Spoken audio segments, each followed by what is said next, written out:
As of today, the MCC Champion Bedrock Edition server has been revealed, and I'm going to go ahead and show you how to unlock your brand new MCC Champion 15-year anniversary cape.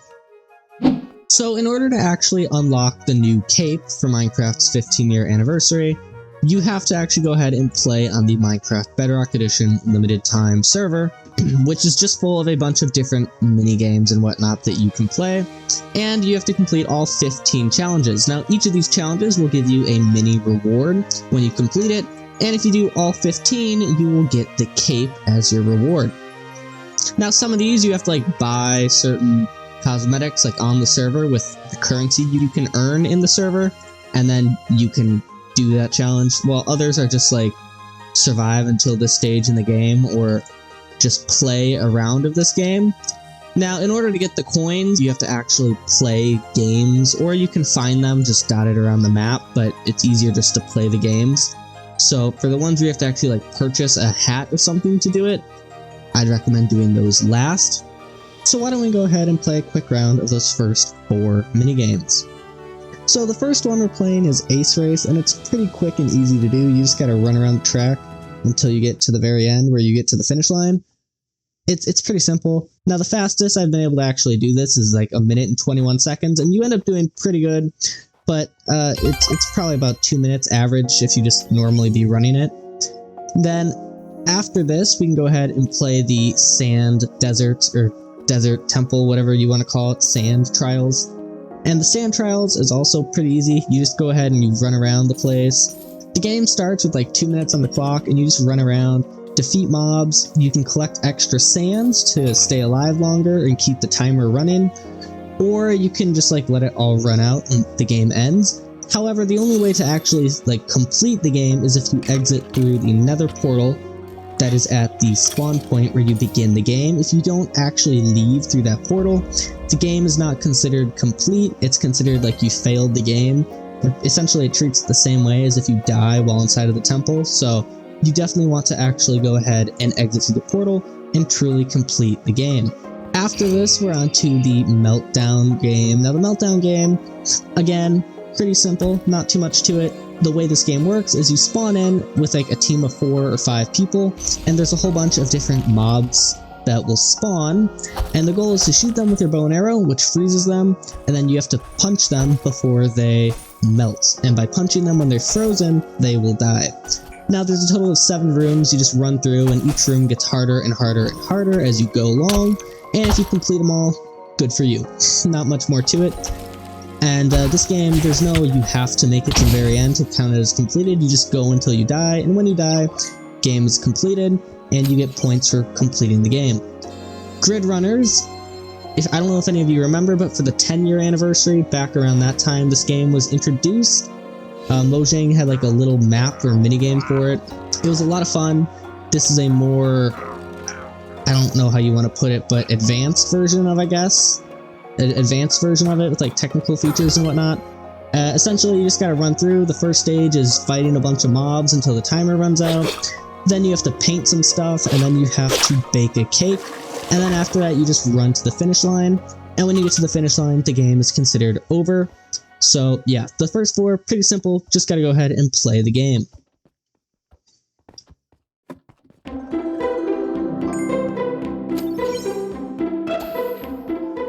Alright, so back here at the main lobby, whatever you want to call it, let's go over to the toy vendor to start, because I was reading through the quests while waiting for the Grid Runners game to begin in, and I noticed that there's a pretty easy one you can do over here. So for this one, and we can buy 10 gifting boxes. So we gotta buy 10 of these. These will end up costing a total of 1,000 coins for anybody who is interested, or just wants to know that. Now I have 10. How do I give it away? Do I click on a person? Here, take a box. So now we're just gonna go ahead and run around and give people gifting packages while wearing this hat, and that will be the challenge completed. That is completed, and we have unlocked that thing. So now we're going to go ahead and put on the pink parrot one, because we have to play 25 games of Ace Race and run through the Elytra Gate. Alrighty, there we go. Completed that successfully. We now have that. And I managed to get a high score of 1 minute and 21 seconds on this thing. So earlier when I said it should take you roughly 18 minutes to complete this challenge, yeah, no, it definitely shouldn't. It should take you less than 15, probably closer to 12 minutes. So there we go. That challenge is now completed. Now the next one we're going to do is the Red Rabbit Challenge. Now for this one, you again have to play Ace Race, and you have to run over 50 launch pads while wearing the Red Rabbit beanie. Now, the launch pads are like the blue ones that give you jump boost, I believe. Or actually, no, I think it's the red ones. It's probably the red ones that they're talking about, the ones that actually just launch you. Alright, how many pads did we hit? 15 launch pads used. Oh, we have to do 50. Alright, that's not as many as I thought, but still, you should be able to do this in 4 games. Well, I can confirm you can run over the same launch pad as many times as you would like, so if you want to do that all in 1 game, go for it. Why don't we go ahead and try and knock out the Grid Runner ones right now? So for our first challenge, we're going to have to put on the purple panda hat, and we're going to have to place 200 ingredients in the Bake the Cake minigame.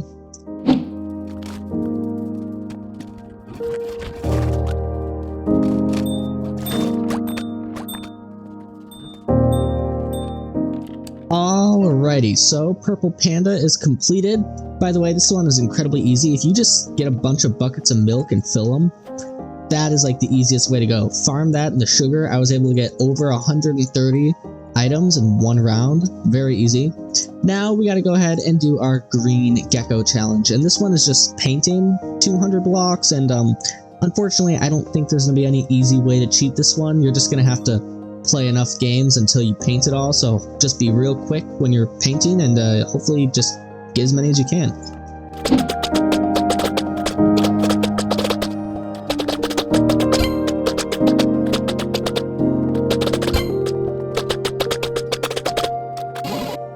And there we go, the painting one is also now completed. Again, only took me 2 games, you're able to do a lot pretty quick with that. So why don't we go ahead and real quickly knock out the Sand Challenge one. So here we got to get 100 sand while wearing the blue bat beanie. And then we got to get the cyan coyote beanie on and collect 75 coins or piles of money from either the sand or Meltdown. And I think that's going to be a lot easier in the sand. So let's go ahead and do those, shall we?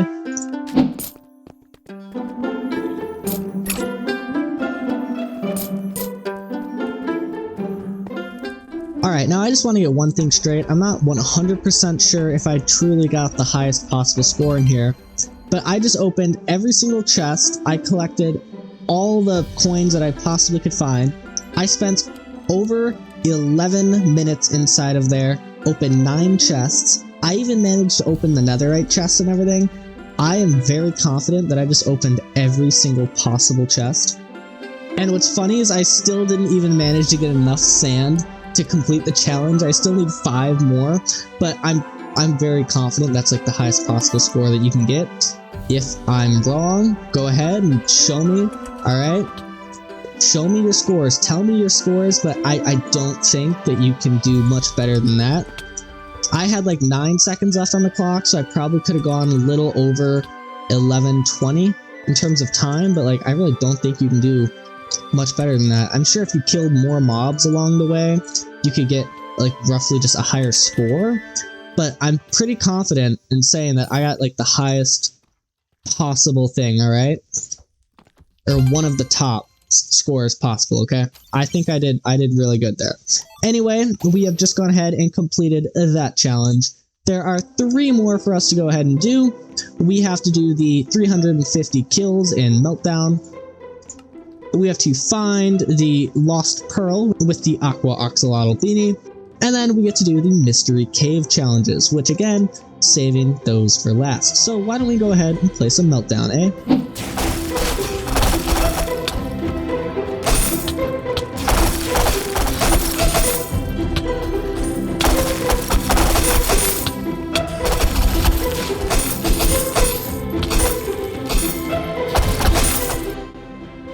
Why am I not? Oh, there we go. Oh, I was so scared. I was like, why am I not done? Don't make me sit in another 5-minute queue. Because the last queue was 5 minutes, and that was terrible. Alright, now I gotta put on the aqua blue axolotl hat. And we have to go find ourselves a lost pearl. Now, the lost pearl does not say that it's inside of a minigame or anything. It just says that it's underwater, or it's in a pool of water. So, I'm assuming this thing is just lingering around the hub somewhere. You shouldn't have to play a game to do this challenge. You just gotta put on the hat and then find the pool of water. And I don't really know where this pool of water is going to be, so I'm gonna go ahead and look around for it. And I'll show you guys where it is when I find it. It definitely goes somewhere. This has to be it, man. Alright, in the cave. Are you serious? Now that is just evil. There's even this guy here, so I totally thought it would... That's just evil. Come on, really? That's... Oh, that's just evil. Uncalled for evil. If they didn't put the axolotl plushie right there in front of it, I wouldn't have been so sure that it was there and so annoyed when it wasn't. I'm pretty convinced it's in here somehow. I just don't know how to get in here. Alright, now I know this seems ridiculous, but in order to actually obtain the lost pearl, from what I've heard, there it is. It's in the Grid Runners map. And while I'm sure this makes very little sense, especially since it doesn't tell you that you have to go play a video or play a certain minigame to get it, I suppose, considering the fact that it's supposed to be lost, it makes sense that they don't tell you where it is, but that's still annoying nonetheless. It took me forever to figure out where that thing was, because I kept searching the hub, and then when I was like, there ain't no chance it's here, I just started playing random games, hoping I would find it, but yeah, that is just an incredibly annoying thing, and oof, at least now, by watching this video, you know exactly where it is. Alright, all that is left to do is the mystery cave puzzles, alright? So, I'm gonna go ahead and show you where the cave is, and then I'm gonna show you how to complete the puzzles. Alright, so the cave is over here in this mountain. Oh my goodness, server lag, are we done? Thank you. So, in this mountain over here is where you can find this cave. Now, the cave is actually a present up here, up this bubble column. A cookie. And it's right in here. This is the mystery secret cave, and in here is where you can go ahead and do your 7 puzzles. Essentially, the way this is gonna work is that there's all these paintings. There's gonna be 7 paintings in total, and then you're gonna have to do some sort of a puzzle with them. Now, unfortunately, this is like a daily thing, so it's going to take 7 days or a full week to actually reveal all the paintings before you can do whatever it is that you have to do with them. So as of the time of recording this video, which is day 1, you are unable to go ahead and actually complete this puzzle, meaning it is currently impossible for you to actually unlock your cape. You are able to do every single other one of these challenges though, so while you wait for these things to all reveal and become available, I highly recommend you go ahead and spend your time unlocking these challenges over the next 7 days. But yeah, unfortunately there is nothing more that we can do with this here. However, I do want you to know that when all 7 of these are available, I will be making a video on how to complete this final puzzle and how to actually obtain your cape. Sorry, I guess this video is a little bit of clickbait because you can't actually obtain it yet, but you will be able to, alright? You just gotta wait a week. And I know it's annoying, you really want it now, because I really want it now as well, but we can't. So, for today, I suppose that is the end of the video. Go ahead, get all your challenges completed, do everything you can, and as soon as those cave puzzles become available, I'll let you know all about them. Anyways, this has been Mr. Gaming Aquatic. Let me know down below what your opinions on the new cape are, and I'll see you all in the next one. Goodbye!